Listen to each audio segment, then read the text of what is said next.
I'm Mari Cockrell here with MyABI on City Hall, and today we're welcoming Mayor Anthony Williams. Thank you for being here. I'm glad to be here. Thanks for the invite. Yeah, glad to have you and get to chat a little bit here. MyABI on City Hall, kind of a new thing still that we've done the last a couple months, and so glad to have you here as we are kicking things off, but at the same time bringing 2019 to a close. Yes. And so what a great time to kind of take a look back in this last year, how you feel about things moving into a new year, and then as we were just sort of discussing, a whole new decade. Yes. And on top of that, so first, talk about 2019. Well, been a big year in the city of Abilene. You know, the city of Abilene has a gross domestic product now of $7.3 billion. Now that's up $600 million in the last 3 years. More people are employed inside city limits of Abilene in the history of our community. So economically speaking, Abilene is doing well. Some sort of things you can see and notice is the amount of investment that's occurred in the downtown area. Just phenomenal. Yeah. You know, in 1999, Mayor Barr at the time had the ACE study. The ACE study was kind of prelude to the land use plan that was implemented in 2004. Okay. But it talked about infill and redevelopment inside the core of the city. Up until this last year, we've not been successful. But in 2019, we're very successful. Yeah, you're really seeing that all that groundwork that had been happening for years, little by little, starting to pop now in so many places. Yes, and what they look like more, it's called a P3. It's a public-private partnership where the city may provide a small incentive to encourage the private investment from our private sector, and so been very, very pleased with that. In fact, I would anticipate in the next 2.5 years we could have an overall development just in the downtown area, $150 million of activity, which is phenomenal. Yeah, that's awesome. Especially when you couple, the last 2 years, we've added $215 million to the tax roll in new development in Abilene. Yeah, that's really exciting. And you know, when it comes to, especially, when you get on social media and see folks who do have concerns about things, you can really see that it's not that there's anyone who doesn't want Abilene to thrive, of course, but that with anything new, that there is fear. Like, what if things don't go well, or why is it that, for example, downtown hotel, like a hotel doesn't just come in on its own if this is such a great place to be. But like you were saying, public partnership. Tell a little bit more about how that really is the sort of the way of things in a lot of cities now. Abilene is competing not just with other cities in the state, but we're competing nationally and even internationally. And so what we're trying to do is all hands on deck. We're trying to create an environment and create circumstances that give Abilene the best opportunity to grow. And I'm telling you, we have. All sort of different reports have occurred this past year. Abilene only behind the DFW area in destination for millennials. Phenomenal. Yeah, not awesome. Per capita in raw numbers. Think about the $14,000 that have increased in household income in Abilene the last 3 years. That is phenomenal. It doesn't just happen. What we're trying to do is create an environment by lowering the hurdles for development, by incentivizing, even monetizing sometimes for private sector investment. We're trying to encourage people from around the state, the country, and the world to invest in Abilene, Texas. Yeah. And it's interesting, too, because just this last week or so, well, of course, this year, this time, DCOA is celebrating 30 years. And so that's brought a look back for a lot of people at what was going on in the 80s and the same kind of thought that had to go into how do we change this. So I'll let you mention that. Think about these two things. In the early 80s, Abilene was affected, like most West Texas, by the decline in oil. And at the time, those stakeholders made some decisions. Abilene, Texas was the very first community in the state to have a TIF. Well, what that TIF did, that TIF allowed us to turn around and transition downtown into a place of sheet metal and boarded buildings to some of the things we have today. The very first, that was the seed that helped save the downtown. 8 years later, in 1990, Abilene was the very first municipality to have their own corporation. So look at these numbers. So we, as a community, have invested about $104 million over the last 30 years. The private sector has invested $636 million, approximate dollars. That's a pretty good return on investment. And with that, you look at the number of jobs that have been created by the Development Corporation of Abilene.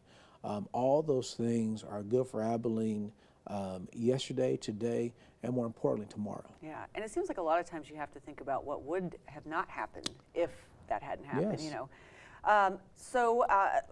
Infill development, downtown, all moving along and exciting as we get into next year. But another big thing that has really started turning and going is the street maintenance fee and the fund and what's going on with that this year. You know, in the last 30 years, we also had some failures. And we, as city administration, elected officials for 30 years, neglected our streets. And we've said that, acknowledged that publicly. But, you know, I and we made a commitment that things were going to be different. And so this next year, we're going to invest.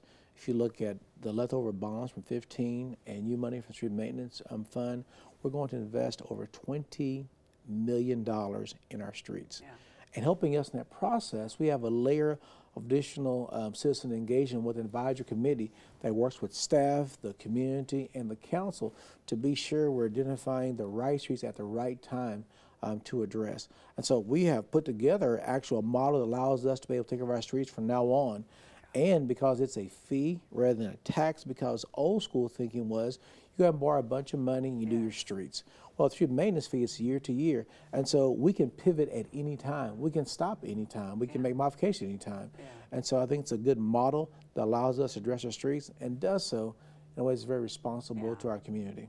And it's exciting here because coming here into 2020 is when people will really see the groundwork, the literal groundwork happening. You know, the board has, as you said, identified these streets, and so it's kind of been like, hey, I know we're collecting money, and people wondering, I see it on my bill, but where's all the new streets? And there's just needed that time to collect, and now it's when really crews can get out there. Yeah, and additionally, and some things, and by the way, this is, you don't have to pay me for this, but you have done just a great job in your role of just communicating things that we're doing and providing accessibility to our citizens. I love the fact that any citizen in our community can go to our website and they can look at the check that has been written. They've been demanding, they being our citizens, transparency. They've been demanding accessibility. They want to know and hold us accountable. And I think we have created an opportunity where if they see a situation on the street with a pothole, you know what? Yes. They can click and fix it right there. See, click, fix, get on there. If they want to know how much we spent in this department, that department, they go online on their iPad, their smartphone, or PC.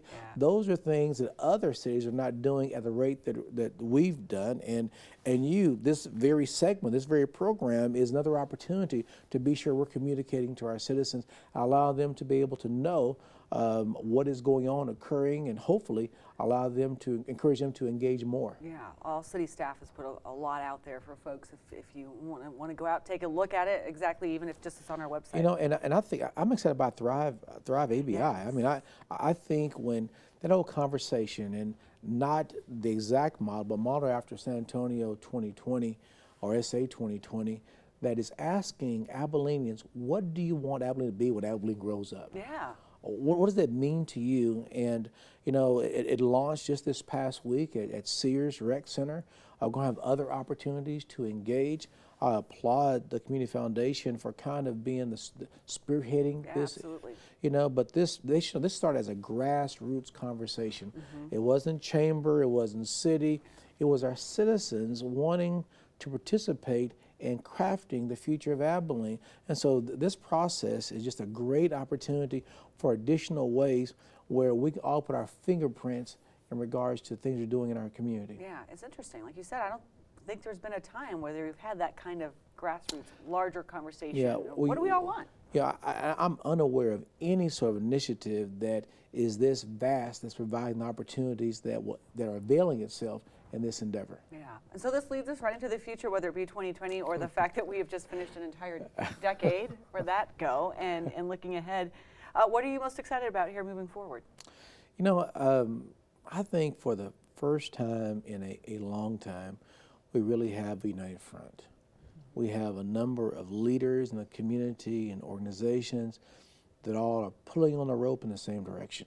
We're working together, and the benefit of the investment that we're making today will pay dividends in the future. And I feel excited about how we're positioning ourselves. I love the dialogue. I love the tension too. Yeah. I love everything we're doing together as Abilenians to move Abilene forward. It's exciting. Here It's we very go, exciting. 2020. Yes. All right, thank you, Mayor Williams. Thank you so much. I appreciate it. And also, always, as we're saying, if you have any questions, concerns, go to AbileneTX.gov.